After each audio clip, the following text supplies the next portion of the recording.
Everyone is obsessed with the headlines coming out of Islamabad and Washington. They are asking if the ceasefire will hold or if the grand bargain is finally on the table. If you are looking at the teleprompter, you are missing the surgery. You are watching the makeup artist while the patient is bleeding out on the floor. The truth is not in the press briefings. It is in the exchange ratios, the acoustic signatures under the waves, and the cold, hard math of a collapsing empire. We need to talk about the reality of the situation, not the version fed to you by the Epstein class in DC, but the one written in the language of logistics and existential survival. The Iranians knew the United States would attack before the 12-day war. They knew an assault was coming before the 40-day war, and yet they sat at the table. Why negotiate with a bully who already has his fist cocked back? It is simple. It is about the international community and the domestic front. Iran wanted to show the world that they were the ones looking for an off-ramp. They wanted to prove that if the bombs started falling, it was not because they refused to talk, but there is a deeper reason. Every day the negotiations drag on as a day the Strait of Hormuz remains effectively closed.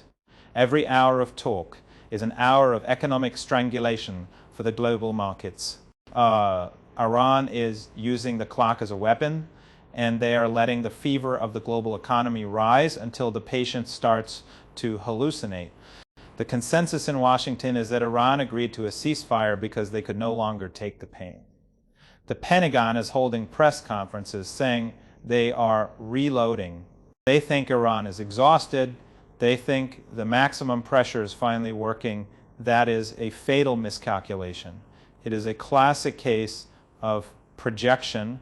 During the 12-day war last year, the tide turned in favor of Iran.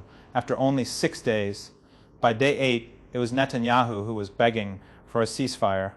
Iran agreed to a cessation of hostilities, not because they were losing, but because they are pragmatic. They saw the shortcomings in their own war plans. They identified the gaps in their defensive and offensive capabilities, and they used the 8 months of the ceasefire to rearm, to recalibrate, and to prepare for a much larger conflagration. They were not resting, they were evolving. Look at the results. Despite the immense firepower of the United States, Iran has performed better than anyone in the West predicted. The Israeli regime would be defeated in a straight fight against Iran in 48 hours. The only thing keeping them afloat is the American taxpayer and the American carrier groups. But those carrier groups are becoming liabilities. We are talking about the physics of the battlefield. You have a $100 million F-35 stealth fighter being countered by a drone that costs $20,000. Do the math. One Karaka 10 Lursha Dacic, costs $2 million. You cannot win a war when you spend $2 million to shoot down a lawnmower with wings. That is not a strategy. It is a bankruptcy filing. Iran does not need to be more advanced than the United States. They just need to be cheaper and more persistent. So they are using a digital version of human wave tactics. They are saturating the airspace until the American interceptors run dry. Once the magazine is empty, the Iron Dome of the West becomes a colander, and under the waves, the 16 black shadows are waiting. The Ghadir-class mini-submarines are sitting on the floor of the Strait of Hormuz. They are silent. They are waiting for the acoustic signal. When that signal comes, those multi-billion-dollar carriers will become the most expensive artificial reefs in human history. It is a mathematical certainty. Trump is acting out of desperation. He is dragging down the entire global economy because he is incapable of pursuing American interests. He is obedient to the Zionist lobby, regardless of the cost to the people in Ohio or Michigan. He is a man trapped between his ego and his masters. The Iranians have made a decision. They will control the Strait of Hormuz. This was not their first choice. They did not want to be the ones holding the world's energy supply hostage. The war was imposed upon them, and now they are playing the hand they were dealt.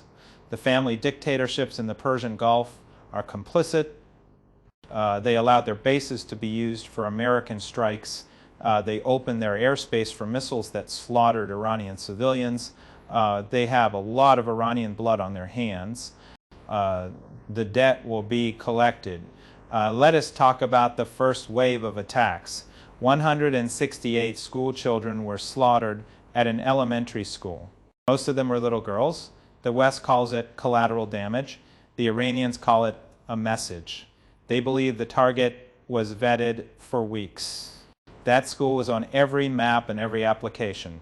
The children there were the daughters and sons of naval officers. The United States wanted to teach the Iranian military a lesson by killing their children. That is the reality of the most moral army in the world. So they have bombed hospitals. They have bombed ambulances. Trump has openly threatened to wipe out an entire civilization. And where is the outcry? The Washington Post published an opinion piece suggesting that the Iranian negotiators should be slaughtered.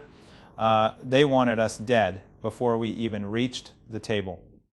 This is the mentality in Washington. It is a genocidal mindset.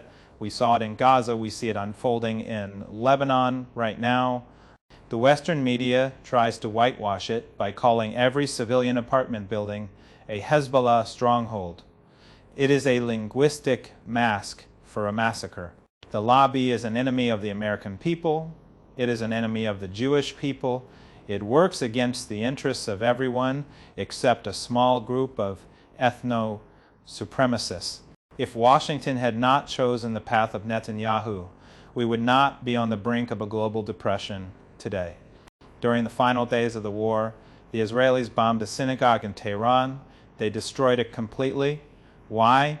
Because it was not a Zionist synagogue. It was a place of worship for Jews who refused to equate their faith with a colonial project. Even the houses of God are not safe from their morality. The war is virtually certain to restart. I can feel it in the air. No one in Tehran wants this war. We did not start the conflict with Saddam. We did not start the 12-day war. We did not start the 40-day war. Every time there was an escalation, we responded in kind. We do not want war, but we are watching the buildup. And we see the United States moving its forces. We see the slaughter in Lebanon continuing despite the ceasefire agreement. Trump's denial that Lebanon was part of the deal is a blatant lie. If he is not a liar, then why is he still using Pakistan as a mediator? Netanyahu wants more war. He does not care about the global economy. He does not care if the markets in India or Indonesia crash. He wants the world to burn so he can stay in power. He is the one who destroyed the ceasefire agreement. He is the one holding the match. Iran has not facilitated the passage of more ships through the Strait of Hormuz. Why should they?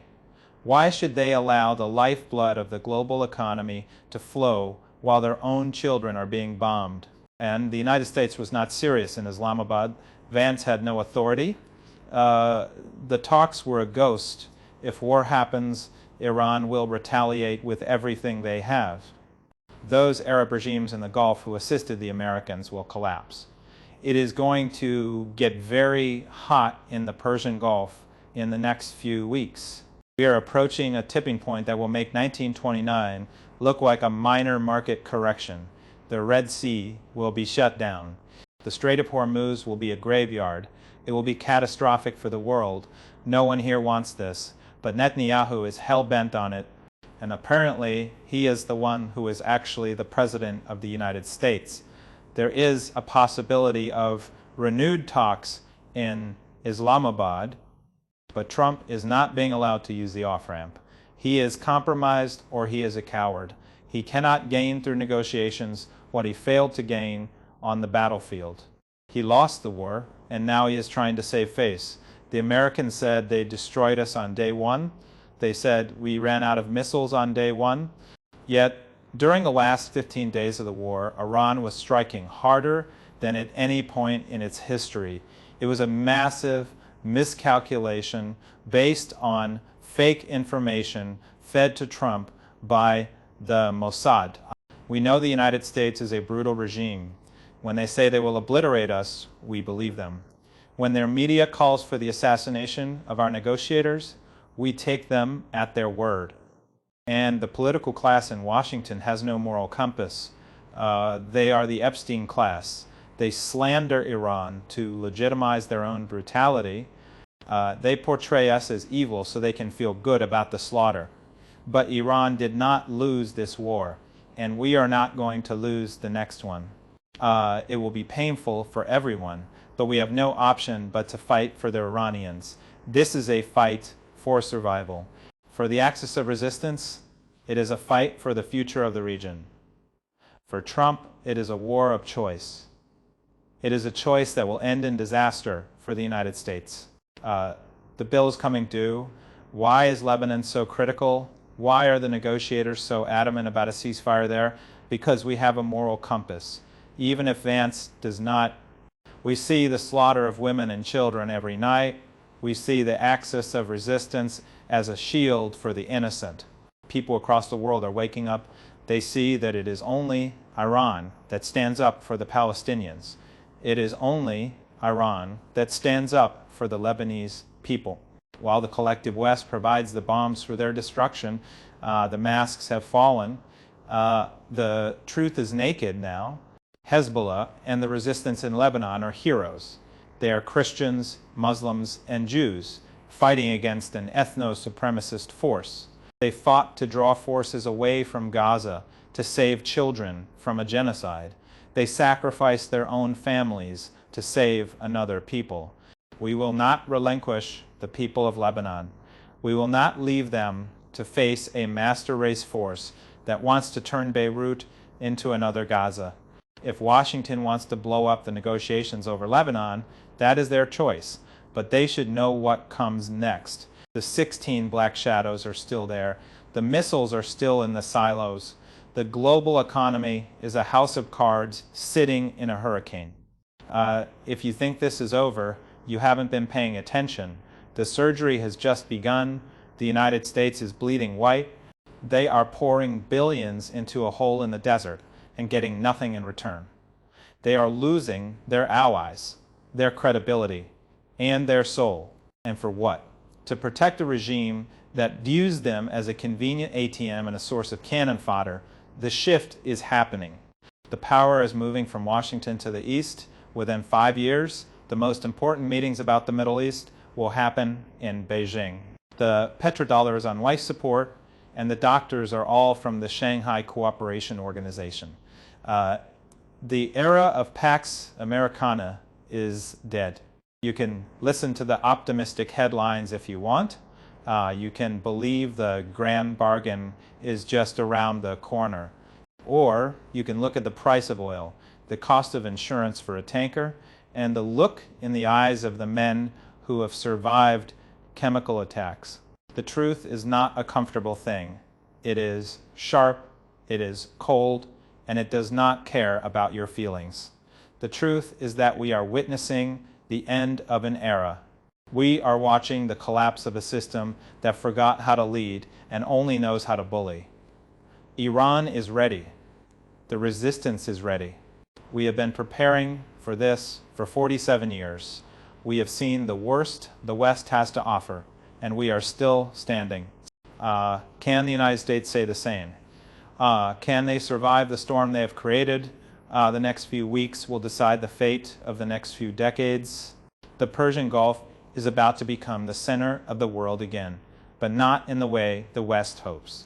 It will be the place where the old order goes to die, and from the ashes, something new will rise. Whether that new thing is a more just world or a global wasteland depends on whether anyone in Washington can find their spine. But looking at JD Vance and Donald Trump, I wouldn't hold my breath. They are too busy reporting to their masters. The children of Iran will remember the 168. The people of Lebanon will remember the strongholds that were actually their homes. And the world will remember the empire that chose a billionaire's ego over the survival of the global economy. The clock is ticking. The shadows are moving. The game is almost over. And for the first time in a long time, The House is not going to win. The House is on fire. We are not the ones who should be afraid. We are the ones who have already lost everything and found our strength. It is the people in the air-conditioned offices in D.C. who should be trembling. They are the ones with everything to lose, and they are losing it. $1-2 million missile at a time. This is the reality of the situation. This is the geopolitical surgery without anesthesia. You can look away if you want, but the incision has already been made. The blood is real. In the 1980s, we were alone. Now we are the center of a web that stretches from the Mediterranean to the South China Sea. We have allies who understand the value of a deal and the cost of a betrayal. The United States has only clients and victims. The difference is starting to show. It shows in the failed blockades. It shows in the crumbling alliances. It shows in the desperate rhetoric of a vice president who doesn't even have the authority to choose his own lunch. It is pathetic, but pathos does not stop a war. Only power stops a war. And Iran has more power than the West is willing to admit. Not just the power of missiles, but the power of a people who are not afraid to die for their independence. That is a variable the Pentagon's computers cannot handle. So watch the Strait, watch the price of gold, watch the movements of the 16 shadows. The ceasefire is a pause, not a peace. And when the pause ends, the world will find out exactly what happens when you push a civilization to the edge. It is not going to be a grand bargain. It is going to be a grand reckoning. And the Epstein class is not invited to the table. They are the ones who will be on the menu. It is about time. The history books will look back at this moment as the turning point. They will see the arrogance of the 1920s and the 1930s mirrored in the 2020s. They will see the same mistakes, the same blindness, and the same inevitable result. The only question is, how many people have to die before the lesson is learned? In Iran, we have already paid the price. We are ready for whatever comes next. The global economy is a fragile thing. It relies on the illusion of stability and the free flow of energy. Both are now gone. The illusion has been shattered by the reality of the battlefield, and the flow is controlled by the people you call evil. That is a bad position to be in. But don't worry. JD Vance says everything is under control. He says, we just need to be a normal country. Maybe he should look in the mirror and ask what a normal country looks like. Because from where we are sitting, the United States looks like anything but normal. It looks like a failing state led by men who are more concerned with their donors than their citizens. It looks like a giant with clay feet standing in a rising tide. It looks like the end, and that is the truth. That is the surgery. No headers, no fluff, just the cold, hard facts of the matter. The world is changing, and the people in charge are the last ones to know. Typical, we will stay on the plane. We will keep negotiating. We will keep preparing. Because for us, there's no other choice. We are fighting for our survival. And a man who is fighting for his life is the most dangerous opponent you will ever face. Remember the 168. Remember the chemical attacks. Remember the 16 shadows. And most of all, remember that the truth does not need a press release to be real. It just needs a witness. The ceasefire is 7 days old. It is a fragile, bleeding thing. It is being held together by the hope of the innocent and the fear of the guilty. But hope is not a strategy, and fear is a poor advisor. The end is coming, and when it does, don't say you weren't warned. Don't say you didn't see the signs, because they were there all along, written in the language of the geopolitical surgeon. The diagnosis is terminal. The only thing left is to see how the patient handles the news. Will they go quietly into the night, or will they try to take the whole world with them? Given the Epstein class in charge, I think we all know the answer. Hold on tight. It is going to be a very hot summer.